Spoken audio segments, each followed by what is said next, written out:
اعوذ باللہ من الشیطان الرجیم بسم اللہ الرحمن الرحیم۔ محترم سامعین، السلام علیکم ورحمۃ اللہ وبرکاتہ۔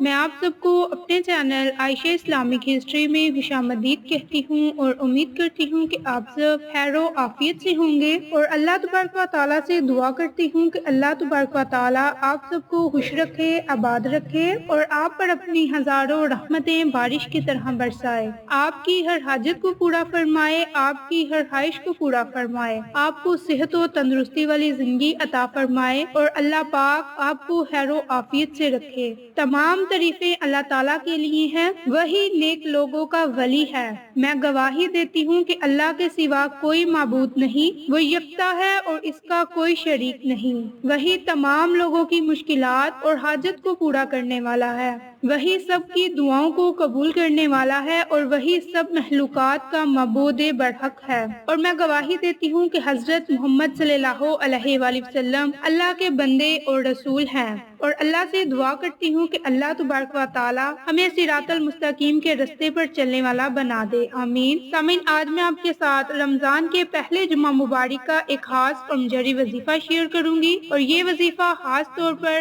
آیت الکرسی پر منحصر ہے، اور ساتھ ہی ساتھ میں آپ کے ساتھ آیت الکرسی پڑھنے کی فضیلت و برکات اور احادیث بھی شیئر کروں گی۔ تو آپ اس عمل کو، اس وظیفے کو نماز جمعہ ادا کرنے کے بعد اس وظیفے کو، اس عمل کو لازم کریں، انشاءاللہ آپ کو فائدہ ضرور ہوگا۔ حضرت ابو ہریرہ سے روایت ہے کہ رسول اللہ صلی اللہ علیہ وآلہ وسلم نے ارشاد فرمایا، ہر چیز کی کوئی چوٹی ہوتی ہے اور سب سے اوپر اور بالاتر ہوتی ہے، اور قرآن کریم کی چوٹی سورۃ بقرہ ہے، اور اس میں ایک ایسی آیت ہے جو قرآن شریف کی ساری آیتوں کی سردار ہے، اور وہ آیت الکرسی ہے، باحوالہ ترمذی شریف۔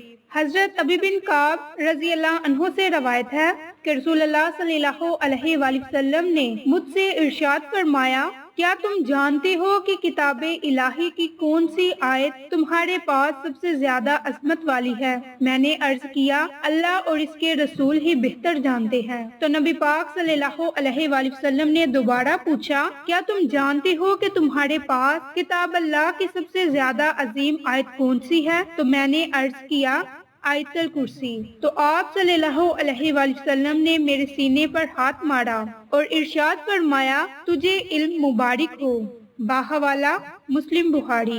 ایک اور روایت میں ہے کہ آیت الکرسی کے بارے میں فرمایا، قسم ہے اس ذات کی جس کے قبضے میں میری جان ہے، اس آیت کی ایک زبان جو عرش کے پائے کے پاس اللہ تعالیٰ کی پاکی بیان کرتے ہیں، باحوالہ مسند احمد۔ اسی طرح حضرت ابو ہریرہ رضی اللہ عنہ کی ایک اور روایت ہے کہ رسول اللہ صلی اللہ علیہ وآلہ وسلم نے صدقہ فطر کی نگرانی پر مجھے مقرر فرمایا۔ ایک شخص آیا اور دونوں ہاتھ بڑھ کر گلہ لینے لگا، میں نے اسے پکڑ لیا اور کہا، میں تجھے ضرور رسول اللہ صلی اللہ علیہ وآلہ وسلم کے پاس لے چلوں گا۔ اس نے کہا کہ میں ایک محتاج ہوں، میرے اوپر میرے اہل و عیال کا بوجھ ہے اور میں سخت ضرورت مند ہوں۔ حضرت ابو ہریرہ رضی اللہ عنہ فرماتے ہیں، میں نے اسے چھوڑ دیا۔ جب صبح ہوئی تو نبی پاک صلی اللہ علیہ وآلہ وسلم نے مجھ سے فرمایا، اے ابو ہریرہ، تمہارے قیدی نے کل رات کیا کیا؟ اللہ تعالیٰ نے آپ کو اس واقعہ کی خبر دے دی تھی۔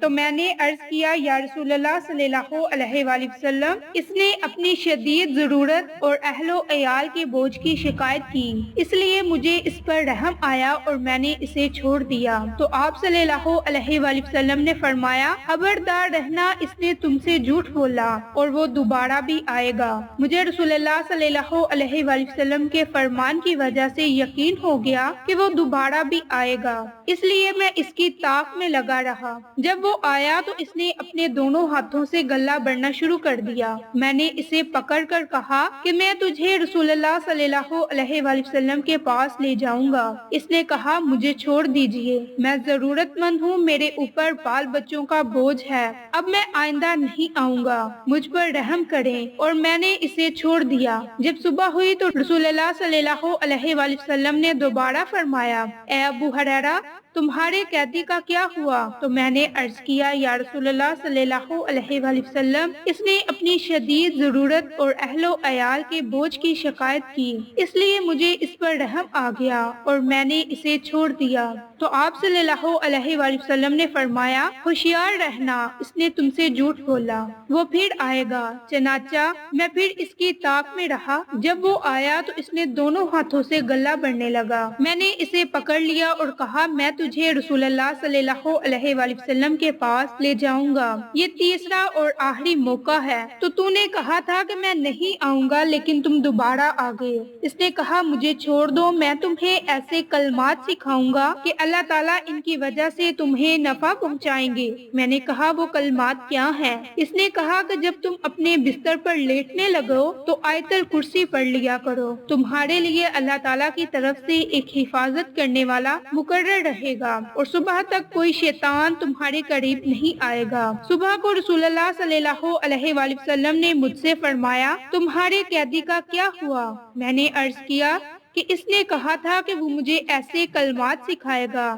جن سے اللہ تعالیٰ مجھے نفع پہنچائیں گے، تو میں نے اس مرتبہ بھی اسے چھوڑ دیا۔ تو رسول اللہ صلی اللہ علیہ وآلہ وسلم نے فرمایا، وہ کلمات کیا تھے؟ میں نے کہا کہ وہ یہ بول کر گیا کہ جب تم اپنے بستر پر لیٹنے لگو تو آیت الکرسی پڑھ لیا کرو، تمہارے لیے اللہ تعالیٰ کی طرف سے ایک حفاظت کرنے والا مقرر رہے گا اور صبح تک شیطان تمہارے قریب بھی نہیں آئے گا۔ راوی کہتے ہیں کہ صحابہ کرام خیر کے کاموں میں بہت آگے رہتے تھے۔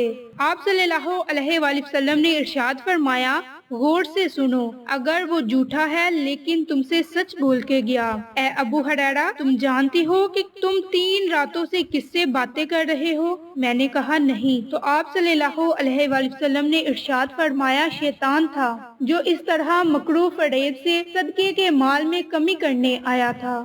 باخوالا مسلم بخاری۔ تو سامعین، یہ تھی آیت الکرسی پڑھنے کی فضیلت و برکات جو احادیث کی روشنی میں نے آپ کے ساتھ شیئر کی۔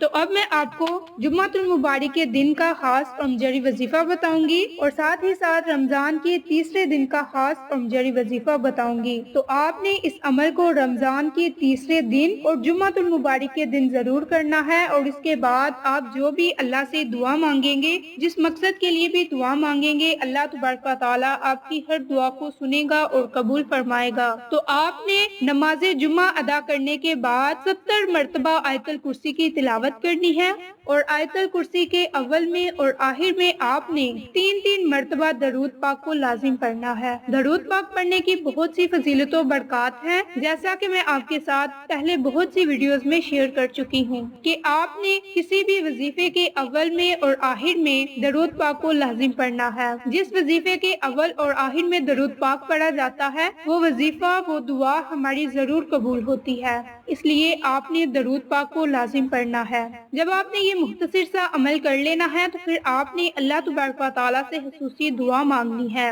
دعا آپ نے اپنے رزق میں خیر و برکت کے لیے مانگنی ہے، مال و دولت میں اضافے کے لیے دعا مانگنی ہے، اور تمام بری بلاؤں سے محفوظ رہنے کے لیے دعا مانگنی ہے کہ اللہ تبارک و تعالیٰ آپ کو اس جمعۃ المبارک کے صدقے تمام برے کاموں سے اور شیطانی شر سے محفوظ رکھے اور آپ کے رزق میں اضافہ فرمائے، آپ کی دولت میں اضافہ فرمائے۔ اس طرح آپ نے اپنے الفاظ میں دعا مانگنی ہے، انشاءاللہ اللہ تبارک و تعالیٰ آپ کی ہر دعا کو سنے گا اور قبول کرے گا۔ تو سامعین، یہ تھی جمعۃ المبارک کے دن آیت الکرسی کو 70 مرتبہ پڑھنے کی فضیلت و برکات جو ابھی میں نے آپ کے ساتھ شیئر کی۔ تو امید کرتی ہوں کہ آپ کو میری آج کی ویڈیو پسند آئی ہوگی۔ ویڈیو آپ کو پسند آئے تو اسے لائک، شیئر اینڈ سبسکرائب کیجیے، اور صدقے کی نیت سے اپنے پیاروں کے ساتھ، اپنے جاننے والوں کے ساتھ شیئر بھی لازم کیجیے۔ انشاءاللہ پھر کسی نئی اچھی ویڈیو کے ساتھ یا اچھی معلومات کے ساتھ آپ کی خدمت میں حاضر ہوں گے۔ تب تک کے لیے اجازت دیں۔ السلام علیکم ورحمۃ اللہ وبرکاتہ۔